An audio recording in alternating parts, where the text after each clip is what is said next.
the possession. Now the ball is getting across midfield, across the center circle. Anibalakari down Main Street. Anibalakari feeds it into Marcus Andes. Goal! Well, welcome into the official SCFC podcast. I'm Kayla Burns-Hefner here with Marvell Wynn and Sal Zizzo, coming to you after a 2-0 win at home for match day 2 in the MLS.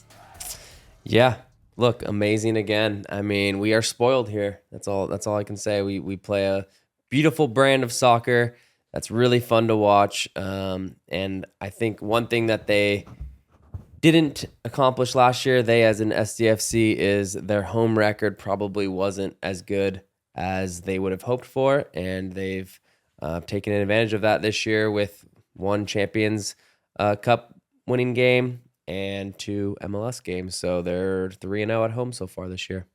Yeah.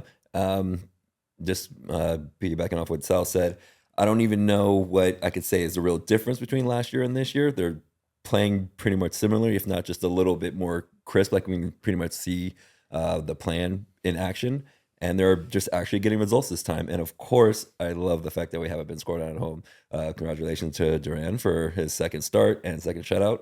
And, you know, St. Louis came out, they weren't an easy team to play against. They disrupted a lot of our play going through the middle, but we found a way. We started the long balls a little bit more often, and it kind of threw them off. And then we recovered. We got back into our form. Got some really cheeky passes, a lot of heel clicks and dummies and all that stuff. And overall, again, that 2-0 and second consecutive home win. And I think like ties are what we did last year. So, I mean, what a start to 2026. Someone reads the show notes. Thank you for that one. No, but something that, you know, is a big deal that hasn't been talked about.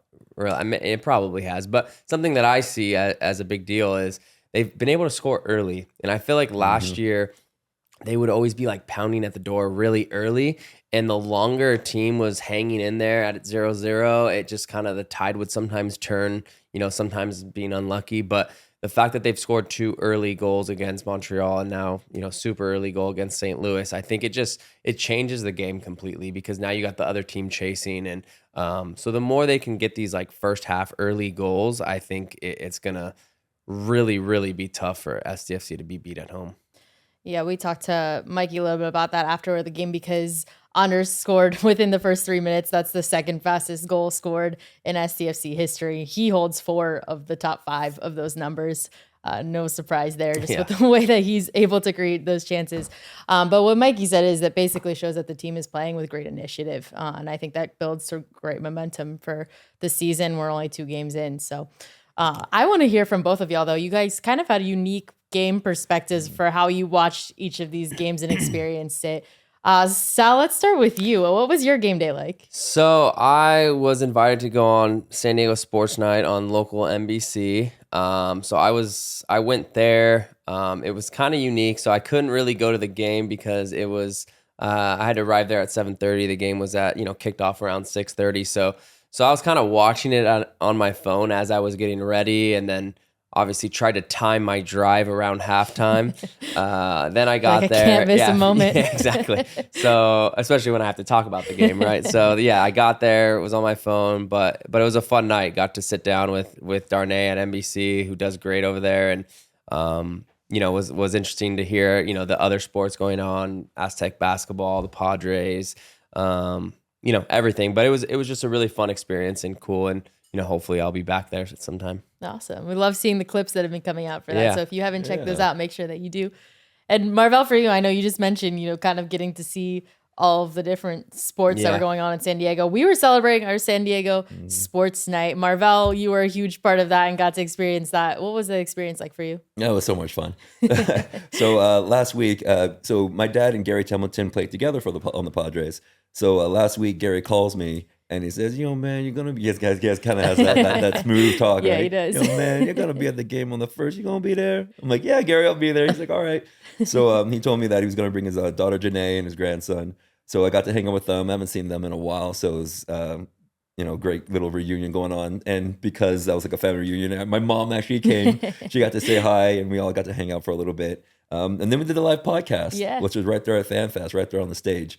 Talking to Rashid and Joey. So, like, that was That was insane. Like I get to do the pod with you guys all the time. I'm privileged enough to have that experience and then take it to interviewing Super Bowl champions. You know what I mean? And also Joe Corona, like who has San Diego guy, played with Cholos, and he had a 16-year career, and he retired February. This past year, Yeah, just recently. Just recently. So it was great seeing him, just fresh off. You know what I mean? And he was so cool. And every time I talk to these guys, or every time we talk to anybody from San Diego, there is just a love for the city as well as other players and the people around. Like he was saying how he wants to give back, and Rashid and Joey, they both have camps that they do for kids out here too. So the San Diego community is real. So it was just great being able to experience that and be on stage with Kayla running the show as usual, the backbone of this thing. So it was actually a really amazing experience. Yeah, that was awesome. Shout out to any listeners of this podcast that came to FanFest and supported us out there and got to be a part of that. That was really cool. So maybe we'll get to do some more of that in the future. Yeah, thank you, everybody. It was fun. I want to play this clip. I think this kind of sums up the night. It's just Mikey post game in the locker room. So I want to get your opinion on this. Last year we proved that we can go anywhere and win. Yeah? And we're going to keep that mentality because we can go anywhere and win. And now this year we're starting to send a little bit of a message that here we don't mess around. We combined with the pitch being beautiful, the fans always with us as that 12th player, okay? And then just our mindset, you guys are making this fortress. Fantastic. Keep that going. And of course we love winning, but I think we talked about it. It's deeper than that, guys. It goes deeper. It goes deeper. We love showing up every day and doing the work with and for each other at the facility because we love football. We love this football. And we love each other. And that's what drives our preparation every day. And then when we do it over and over and over again, we always have the opportunity of coming here and having these kind of performances. And this is just the beginning. If we continue with that feeling for each other, for our football, and for our preparation, this is only the beginning. Because we will get better if we maintain that. And that's the hardest thing to maintain. Remember we talked about it. Whenever someone does something the normal response for most of us is look. And of course, we are going to enjoy this one. We have to enjoy it. And we love, we have laugh, and we have jokes in the facility. But also, we love preparing, and we love playing our football. And we know we can get even better. And I cannot wait to watch the journey that we're going to go on together with everybody committed to that. Because I know we have the men in the room for that. Congratulations, guys. Enjoy.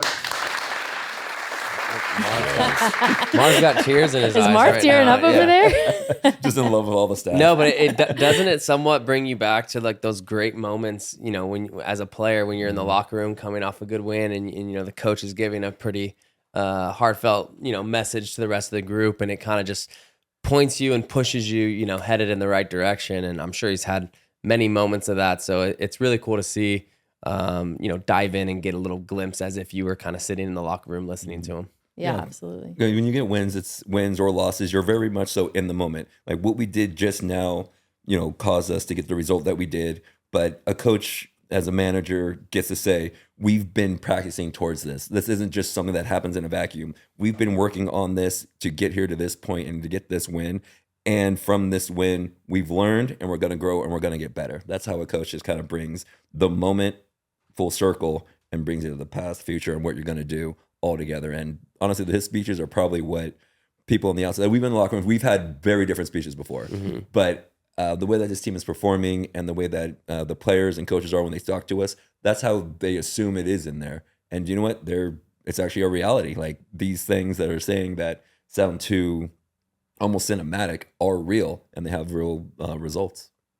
It's kind of like what we hear all the time too, is like, enjoy the moment, but training is coming tomorrow and we have so much of the season ahead of us.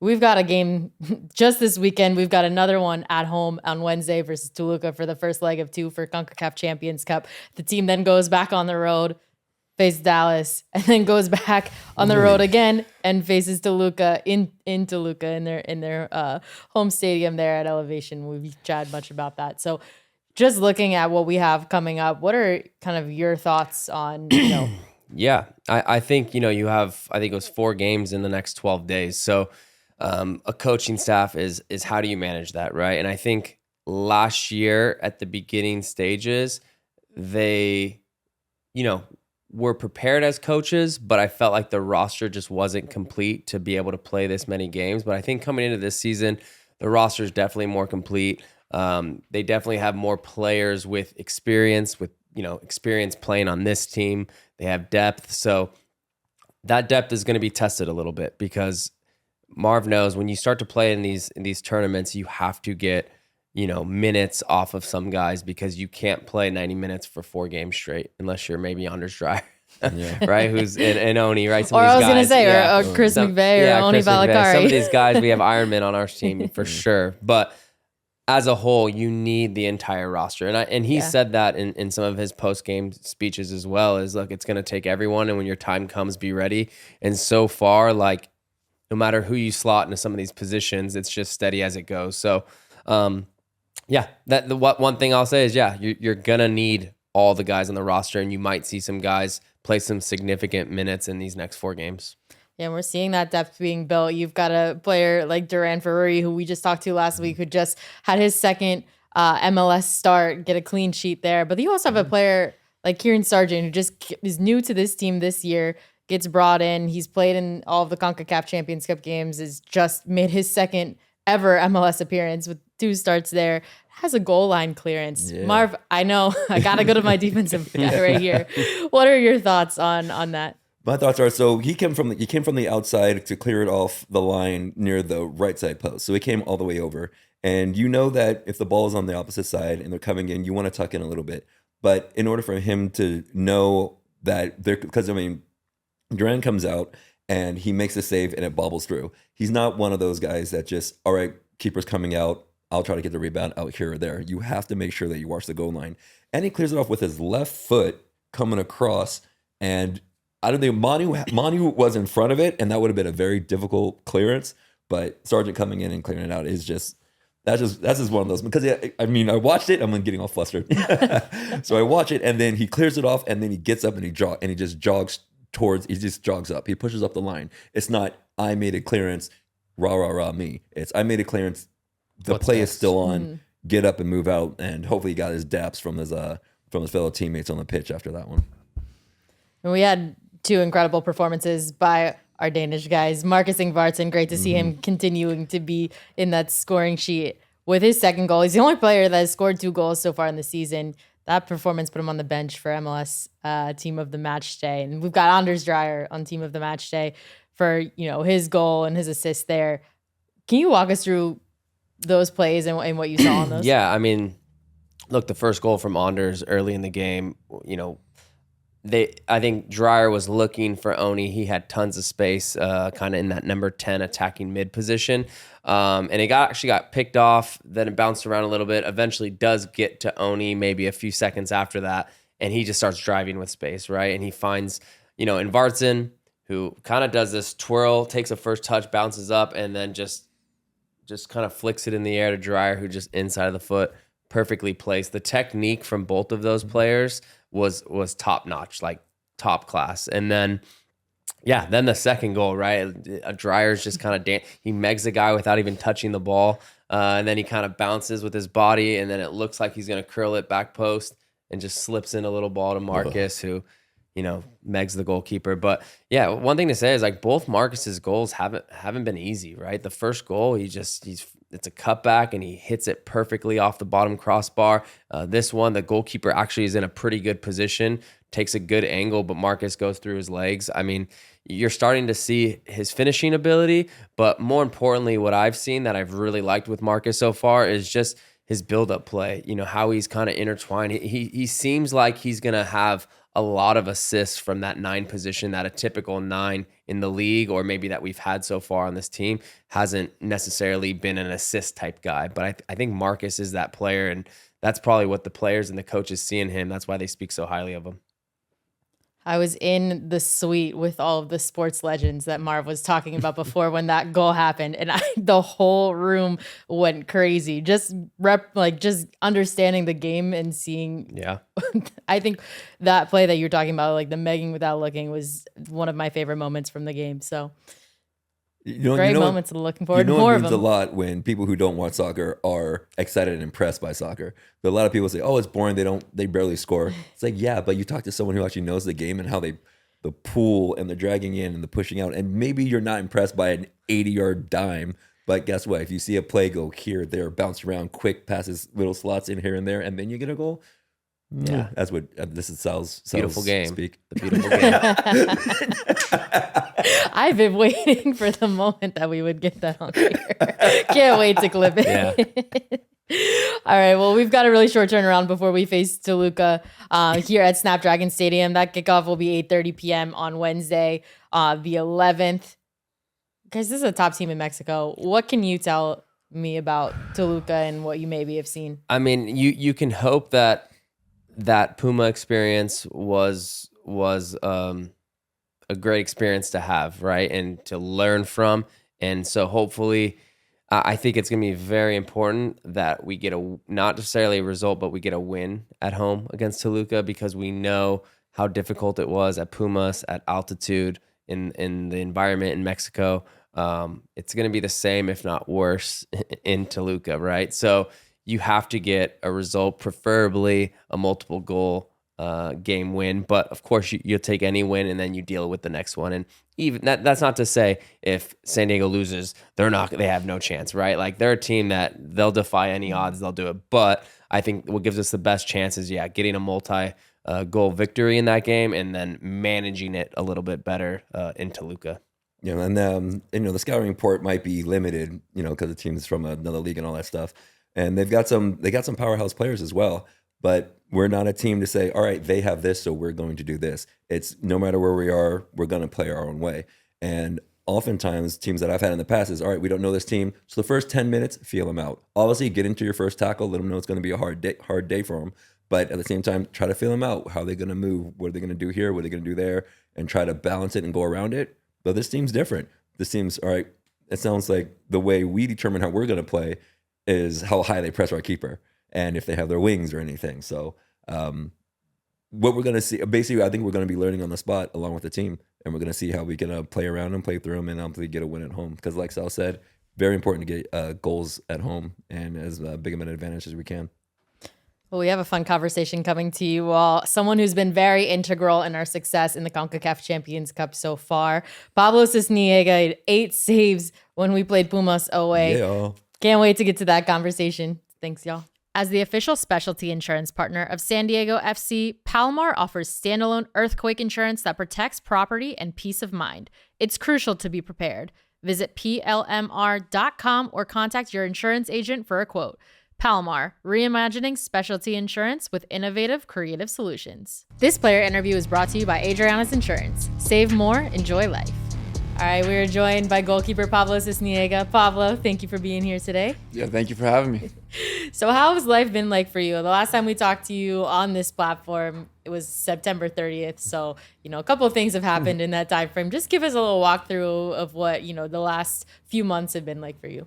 Yeah, they've been very positive. I just re-signed here, so I'm very happy about that. Congrats. Thank you. And then have a baby boy coming on the way in the next 4 weeks. So I don't know exactly when, but roughly next 4 weeks we're gonna have a little baby boy. So a lot of major things happening in my life. So I'm very happy to have kind of like that stability with that new deal. So yeah, just overall very, very excited. Yeah, that's amazing. I was just going to ask you about that because when you first signed here, I know you were on a 1-year deal. So being able to get that extension through 2027, what does that mean to you about having the support here from this club? Yeah, I've felt like that support ever since I got here to San Diego. So just them kind of offering me that extension and them doing that when they didn't really need to shows that they have a lot of faith in me and a lot of trust in me. So I'm very happy because I've always said, I'm very happy at this club. I think that the way it's run top to bottom is very positive. I think that the play style is very attractive. So I'm just very happy to be part of the project here. I know, and when we were talking to Tyler after your signing, one of the things that stood out to me is he said is you're someone who like pushes the standards here for how things should be done. What does that mean to you to hear that? That's obviously, I think it's a huge compliment, and it's something that I'm very proud of, like especially to hear that from Tyler, right? Because I think one of my biggest goals coming in was always to kind of be one of the guys that pushes the standards and to be one of the leaders within the group and to always kind of help other guys be better, but also through that, like through the competition and through always consistently trying to be at my best when I have a chance to also show kind of what I can do, right? So I think that hearing that from Tyler is just very positive, and it's just very kind of reaffirming that I'm doing something right at the club, right? You're one of the guys, I guess, that's kind of on the older, which is crazy to say because you're not. But when you look at a team that has so much youth and you are able to kind of showcase, you've been in the league through a bunch of different stops and been kind of in different places in your career. What do you bring to them to kind of show what that has brought you in your career? Yeah, I think a lot of experience and a lot of just like I've been through a lot of ups and downs in my career, right? I've had been in Spain, I've been in USL, I've been in MLS. So I've kind of seen a lot of the different sides of the game that these young guys haven't seen. So I try to speak to them about my experiences, speak to them about what has helped me, what they could experience maybe in their first game, or kind of those nerves that you could feel, or like how to deal with pressure in a better way. Because I know when I was young, I would put a lot of pressure on myself, and I would almost be dreading the games because of how much pressure I put. And now when I go and play a game, I go and I play it free, and I'm not afraid to make mistakes. I'm not afraid to kind of do, like, I just play, and I know I'm going to go and do my best, and whatever happens is going to happen because I'm preparing day in and day out, right? So I kind of try and pass that on to them so that they get that at a younger age, and they're not kind of experiencing that when they're 28, 29. So they get that, because if they can get that at 20, 21, they're going to be much better players. So on your journey to San Diego, you were talking about how you played in Spain and you went to USL. You made the decision to go to USL to get more playing time, to get on the pitch more. And I've also seen you guys do some goalie trainings out there.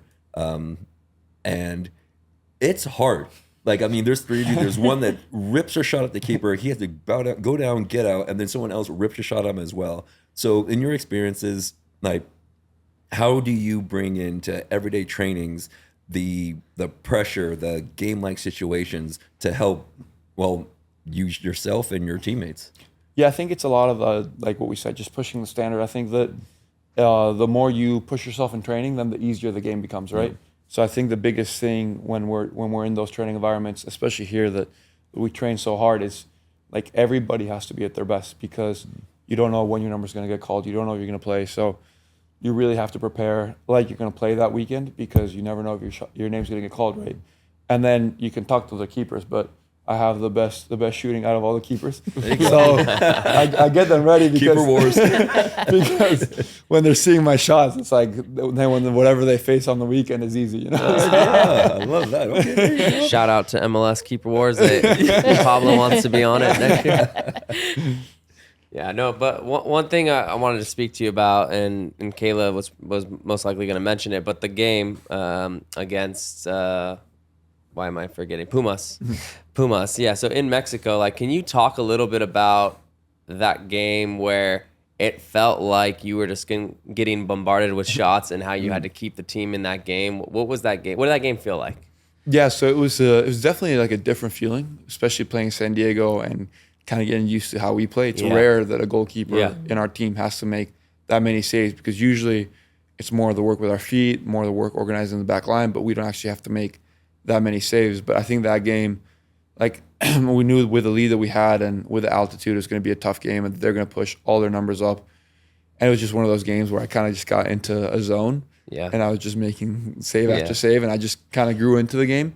And I think that, like, I remember that game, Manu, Chris, Wilson, Bambino, everybody was just making plays. So there's so many plays that are guys sliding in the box, guys making a last stage tackle, making an important block. So it was just one of those games where it's not going to be pretty, but we're going to just do whatever we need to do to get through. Yeah. And then obviously for me, it was a very special game, because being from Mexico City, having all my family there, was just a very, very special game.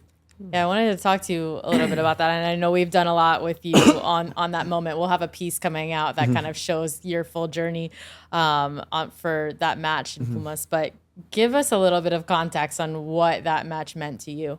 Yeah, so it's my first professional game in Mexico, which is crazy because I'm 30 years old and I've been through a lot of things, and obviously grew up in Mexico City. Actually grew up very, very close to where Seoul play, like where Pumas play in Seoul. I was 2 kilometers away. So like when going back and seeing all those things, I just remembering things from my youth, and then having like my parents there, having my dad come onto the field after the game and seeing him there, like they're just moments that are very special. They're gonna kind of live with me forever and throughout my career. So just having those kind of games and those moments is I think what makes playing football so special and what makes this career so special, right? So it was definitely one of the most special games of my career that I can remember. That moment with you and your dad on the field kind of went a little viral. What can you share with us about that moment? Yeah, he was just he was very proud. He's not the most emotional person, so when I saw him tear up, I was almost like, "What are you doing, Dad?" Like tearing up. He was tearing up. I was like, "This isn't you. Like, what are you doing?" You can see it. You can see it. But he was just very excited, and again, he knows like everything that I've had to go through my career. So him seeing me playing against Pumas at that stage and having such a big game was obviously also very special for him. So it's just like I said, it's just a very special moment. He was very, very excited about just everything that had happened. So it was very, very cool. And I'm just happy that my dad was there, my mom was there, my cousins, my friends, everybody was there to kind of live it with me, right? I have to share this. I was actually in the box with your mom Really? filming some of this. I don't know if you knew this or not, but I was that, no. filming some stuff with her during the game. And there was some moments where I think you were about to prepare for a corner. And so I have the camera on her and like just watching her reactions to like seeing you in those moments. It was really cool to be able to experience that. But something she shared with me was that, you know, she's an Olympian and she had competed in the same area where you were in goal in the first half of that game. What are the odds of something like that happening? That again, like this is what I'm talking about, like how crazy this sport is, because like she told me that when we walk out of the tunnel and say, "Oh," she's like, "I actually competed there a bunch," because obviously she's also from Mexico City. She grew up there. She competed there. She represented Mexico at the Olympics. So she's like, actually, I think she won a silver medal at the Central American Games, jumping in that, like right behind the goal. So it's one of those things where it's like, also for her, it's a cool full circle moment to see like your son competing where you competed as an elite level athlete. So, and I've had this one now with my mom, with my dad when I was at LAFC, had a moment that was similar where like the stadium is right next to the Coliseum. And my dad was actually the flag bearer for Mexico at the Olympics. So he carried the flag at the Coliseum. I think it was the 84 games, I believe. And so then he came to see my debut at LAFC, and it was like right across the street. So there's just a lot of cool moments that I've had to experience as a goalkeeper, and having both of my parents obviously be Olympians and high-level athletes when they were younger, right? So it's very, very cool. How do you mentally reflect on that? And like, when you process that in the moment, like obviously you're so focused on the game at that time, so you're probably not thinking about that. But when you think about it later, what does that mean?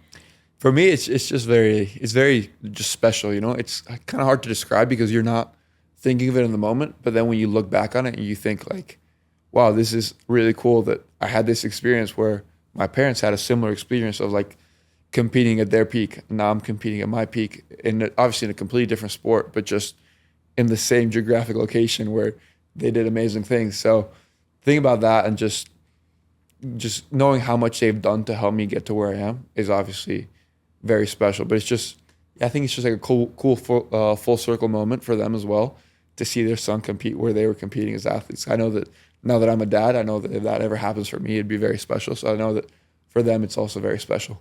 Yeah. You could see the pride in your mom's eyes during that game. And then obviously we have visual representation of your dad following the match and just seeing the pride there. I'm going to have to see those videos, Kayla. You're going to have to show me. Don't worry, I'll show you. Well, what have you learned from each of your parents? Like, what's like the biggest thing you've taken away from their very, expensive careers? Yeah, so the biggest thing is, there's two things. So my mom is a high-level sports psychologist. So obviously that has also been incredibly helpful for me. And the biggest thing working with her, speaking with my dad, has been just to really trust myself, that I have the skills, I have the talent. It's just about believing myself. And I think earlier in my career, I had maybe a little bit more self-doubt, had situations where the coaches didn't fully trust me, or where you'd play one game and then they take you out and then they put you back in and they take you out. So obviously that can create self-doubt. And here it's not, hasn't been the case. And I think just talking with them and speaking with them and them being able to share their life experiences through sports has been also a massive just advantage for me, right? Even though they competed it in individual sports, which is obviously different because they don't depend on a coach. They just depend on what they do. It's still been so helpful to know that they've both been at the kind of at the highest level and they can speak to me about what they were feeling when they were in the Olympics or in high pressure moments. And then I can speak to what I feel, and then we can obviously talk about it, and they can help me kind of process some of those emotions and deal with the moments that are high stress in the most effective way. Were you always receptive to that type of, back and forth with your parents when you were younger? Like, did you always, because most kids, my dad would be like, you got to kick the ball like this at 15. I'd be like, Dad, stop. Or, you know what I mean? Yeah. Like, were you pretty open to listening to your parents always about knowing their background and where they came from? I would say, yeah. I've always been very open to feedback. I've always been pretty coachable. And especially with my parents, I've always had such admiration, respect for both of them that it's always been good to get feedback. Obviously, there's times where they maybe give you feedback and you're like, I don't agree with you. I think that's just normal. Yeah, that's just being a kid and having your parents. But sometimes they'll give you feedback and you're like, I just completely don't agree with you. But a lot of times what they're saying comes from obviously a really good place because all they want to do is help you. At the same time, it's like they both know a lot about, even though neither of them play professional soccer, they've both been around the game for a very long time and they obviously know a lot about the sport. So I've always been pretty open to their feedback because I know that comes, one, from a place of love, but also from a place of a lot of knowledge. I know you're big on like visualization and your recovery and all of that. Walk us through maybe some of your process for preparing for a match that people wouldn't see. Yeah, so one of the biggest things that I think you can do as an athlete to prepare is to visualize, right? So I feel like if you already visualize the game and you put yourself in the moment, then when you're playing in that moment, it's a lot easier because you were kind of already there. Even though you can't simulate everything, you're already putting yourself in a spot, right? So one thing I like to do, and I've worked on it with Kodo as well, is I like to listen to like stadium audio. And then this is 2 or 3 days before the game. I like to do maybe 1 or 2 sessions. And then I like to speak about and visualize about some of the things I'm going to see in the game. So I'll do this process where I'll sometimes just do it at home where it's like 10 to 15 minutes and I'll just visualize different things that could happen in the game. So maybe it's a build out, maybe against Pumas, like I knew there were going to be shots from distance. So I'm visualizing like some of their tendencies, where they could shoot from, just different situations. Because obviously goalkeeping is a reactive position. So it's very different from maybe a midfielder where you're more proactive. Here, you're just reacting to what the opponent does, right? So, but I still think that as a goalkeeper, you can prepare for so many different things because you can visualize all these different situations. And especially with the way that we play, you kind of know what situations you're going to see in games. So I think that if I just see all those as early as possible in my mind, then when I see them in the game, I'm more prepared and you just have more of a chance to be successful in your actions. Was that a routine that you came by naturally, that you just tried it out one day or you heard somewhere, or or do you have some advice from your mom from a professional standpoint that you've taken in that you said, you know what, this really helps me out? Yeah, so it's been more like the last year that I've learned about this. I used to just kind of visualize by myself with no extra stimulus, like with no noise or no nothing. I would just sit in my bed and try and do it. But actually working with Kodo here at San Diego, the sports psychologist, he introduced this aspect of adding like stadium noise, maybe even picking up a ball. So you're getting all your senses involved. And he was talking about how if you get more of your senses involved, then it becomes real. Like it feels more real. It feels like you're actually in it. And it's funny because I was doing it before the Pumas game, and I don't like to do it too close to bed because you stimulate your brain quite a bit. So when I was doing it, like my hands got sweaty. Like, you started to get a little bit of adrenaline, and that's like okay, I'm doing a good job with it because obviously like I'm getting all these feelings that I get in the game. But it's been more of something that I've come across later in my career. But I've noticed that it's kind of like a superpower when you do it because it really does help you prepare, and it does help you feel like you're kind of living the moment or simulating the moment before you actually have to live it. So then when you're actually in it, you feel a lot more comfortable. Brilliant. Don't you wish you Have knew y'all all these tried little this? tips when we wish. played? No, I never. No? I mean, you just, as a player, you kind of always visualize throughout moments, but I've never like sat and thought about it and like, put, grass on my face to smell of grass or something. Like I've never done that, but I could imagine it being super helpful. I wish I would have had all these little tips and tricks.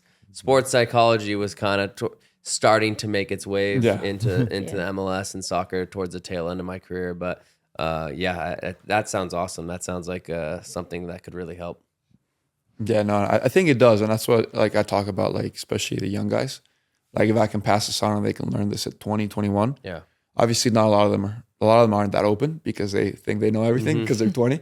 But but if you can help them, then obviously it's great because it'll definitely help them in their career. And I just think you bring down your margin of error. So you'll make less mistakes if you do this because you're just seeing more things and you're preparing better. So my mom has always said like the mind is like a muscle and you have to train it as well. So you do all these things to train your body, right? We're in the gym every day.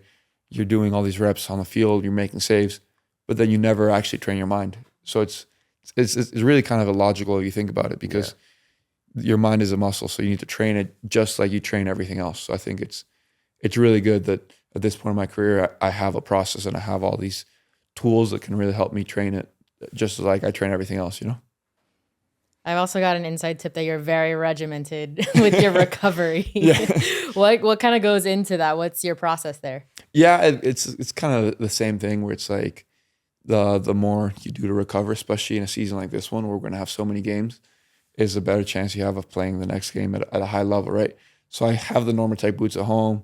I obviously do those. I try to eat as much like healthy food after games, even though sometimes it's hard because all you want to do is eat a burger or pizza, And then obviously it's the ice tubs, contrast, massage, like just like leave no stone unturned so that you can recover the best and be available because the more you're available, the more chance you have of playing. So I obviously want to be on the field as much as possible. I also heard yoga might be in the mix on that. Is that something that's that true is, as well? Yes. What benefit does that bring you? Yes, I have an inside source. Yeah, an inside source. Yeah, so yoga is another one that I've kind of started doing also later in my career. And it's just like, it's good for the mind and it's good for the body. So I like to do 20 to 30 minutes, 3 to 4 times a week, depending on how heavy the loads are here and how active my toddler at home is, because sometimes she gets me so tired that I'm like, I'm done for the day. But I just think it helps. One, it helps like your mind slow down because you have to be present in the moment. And 2, it really helps with your mobility. And as goalkeepers, we beat up our bodies a lot. So I think that doing a lot of yoga, and now here at the club, I've started doing some Pilates with Carrie as well. I heard. So that also just helps. So I think it's one of these things where I'm not getting younger, I'm getting older. So I need to do all these things so that I feel better at 30 than I did at 23, Yeah. We'll have to do a piece on Carrie and the Pilates. For sure. You gotta at some point. You gotta do a piece with me and Carrie at some point. That would be awesome. You mentioned your family's growing here. Yes. And you're getting, you have the security of knowing that you've been extended here. What does that mean to you to be able to build your family here in San Diego? Yeah, I think it's just going to be really cool that my son is going to be born in San Diego. It's already a very special city for me. My wife loves it here as well. We're just very happy that it's a special city. There's not that many cities in the world that are like San Diego where you have the beach, the mountains, the amazing weather year round. So it's a special place for us, and we're very excited that our family is going to grow here. And our daughter loves it here as well. Like she loves going to the beach. She loves playing. She loves running around in Coronado. Like there's so many things you can do with your kids here. So it's a very special place. So we're just happy to be here. They're too young for espresso martinis. So exactly. They're way too young. No, I have 4 kids too, and they absolutely love it. Yeah, like you mentioned, you can go to the beach, all the different cultures here in San Diego. It's just there's so much to do, and it's a great place to raise a family. Well, we've also gotten some pointers here on some other things that you might like to do in your free time. Are you ranked in Cash Royale? Oh my God. yeah. So wow, that's hilarious. And how much money of this new contract is going? No, towards none of the money because that's all going to my kids. No, so me and my best friend, I don't know if you met him because he was here last weekend, but Nico, one of my best friends, he plays a lot. And I hadn't touched the game in like 2 years. And I was like, here, just have my account. He's like, yeah, but you have to play with me. And now he just got me addicted. So now, like, especially days like a match day where there's like not that much to do because you're just sitting at the hotel, I'll just play for like 2 hours. So it's one of these games it's just kind of mindless that you can play, and the next thing you know, you've been playing for 2 hours. So yeah, I'm not. Do you visualize playing it? I definitely do not. Definitely do not. No. It's probably better for your brain than just like scrolling through constantly. I think so. Social media, you're like Whatever- using your brain. Okay, that's what I tell myself. Yeah, I that's tell what- myself it's a strategy game, and I'm thinking change really your hard. mind, all You're that. flexing I'm your challenging my brain brain. muscles. It's also Exactly. it's training my brain as well. That's So it. thank you, Kayla, for justifying it for myself. But yeah. All right, I had to throw that one in there. And then I also heard that you're also, kind of like a sports nut. Like you've got a lot of sports knowledge, follow a lot of players. So I want to get from you building your perfect football player. Okay. So I'm just gonna say We're going different goalkeeper things. or are we going any player? What do you want? I'm more goalkeeper. Okay, let's go goalkeeper. Goalkeeper. Okay. Left. So I guess I built this for not. She's on left foot. Well, you But want? if Yeah, you want me to do it? Yeah, you got Okay, it. let's go. ahead. Let's go. Okay, hands. Hands, I think I'm gonna go Oblak. Okay, ball at the feet. I think Neuer. No, yeah. Yeah. Okay, head. Head. Like mental. Oh, mental. Courtois. Courtois. Yeah, Courtois. Okay, physique. Physique. That's a tough one. I think Ter Stegen. Okay. Yeah, Ter Stegen. He's just powerful and big, strong. All right. What else for He's a goalkeeper? little bravery. Bravery. Off the line, coming out in corners. That's a hard one, but I'm trying to think. The one from Barcelona, I really like. He plays very aggressive. Jon Garcia. Yeah. He plays also similar style where he has to defend the back line, and he's very brave and aggressive. So I like him a lot. All right. If you had to pick a goalkeeper to save a penalty, Could it besides be- yourself. Yeah, could it be any Any goalkeeper. Casillas then for sure. Casillas? Casillas, yeah, he's clutch. He's Okay. got an angel. He's one of those just special players. Is he your favorite goalkeeper of all time? Yeah, I think so. So my top three just growing up was always Osvaldo Sanchez in Mexico, Luis Michel, who played for Chivas for a long time when I was growing up there, and then Casillas was just always just like he's just a special goalkeeper. Yeah. You just make the big saves at the right moments. All right. And last one, we're looking forward to playing in the round of 16 for CONCACAF Champions Cup Toluca. What is maybe your relationship to that team and what you're looking forward to and continuing in this international tournament? Yeah, so I've actually been to that stadium also. Like growing up, I went to that stadium a couple times with my dad, and it's a really cool stadium actually. I think they call it La Bombonera, and it's similar. It's kind of similar to Bocas in a way, not the same at all, but it's just the fans are very, very close. So it's a very cool atmosphere they create. Obviously, it's going to be at altitude. Toluca are the two-time champions of Mexico, so they're a great team. So it's obviously going to present a very difficult challenge for us, but I think the whole team is just looking forward to that challenge because we've shown kind of throughout this year and a half that anytime there's a challenge, we're up for it. So we're excited to go there and make it a game, Is it higher elevation than Azteca? It is, yes. It is, I think right? it's. I might Maybe be the wrong, highest, but I think right? it might be the highest in Yeah, I think Mexico. it is. So, yeah, it's going to be another altitude challenge. But it's good that we got the game in I was Seoul. going to say, you probably learned a lot Yeah, from the last game. because I think everybody on the team learned what that's going to feel like. So now we all know what it's going to feel like. So Yeah. we're not going to be caught off guard or surprised. Like we all know what it's going to be like. So it's going to be That's key. it's going to be challenging, but I think we're going to be a little bit more prepared than we were in Seoul. Awesome. Well, we're excited to see you. Yeah, we're very excited as well. And that's all we have for you. Thank you so much, Pablo. Awesome. We always appreciate Thanks the for time. coming on. Thank you very much. Man.